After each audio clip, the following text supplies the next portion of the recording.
Ah oui, l'exemple me fait peur d'abord parce que... De voile, je pense que c'est un problème. Et qu'est-ce qu'on fait ici? Mais ici, on est libre.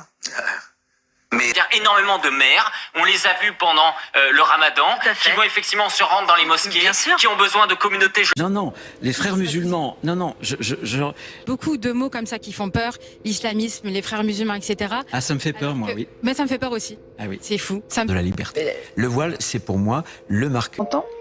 Que, évidemment, je n'ai pas accès aux tours de contrôle, Dieu merci, je ne peux pas y aller, c'est très bien comme ça, mais que je passe les contrôles de sécurité comme tout le monde, je vois les bagagistes, et il y a un grand nombre de ces gens qui travaillent dans les aéroports, que ce soit à Roissy-Charles de Gaulle ou à Orly, qui sont très marqués, j'allais dire physiquement, par la religion musulmane. C'est-à-dire qu'il y a beaucoup de gens qui ont la petite barbe qui va bien, et on voit bien que ces gens-là ne sont pas neutres en fait.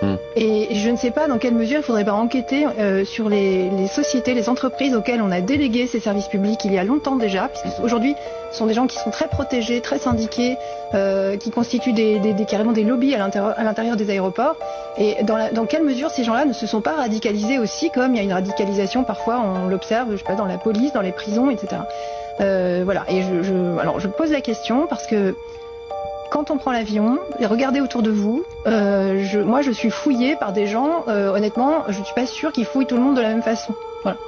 C'est une question que je pose. Bon, écoutez, vous avez raison.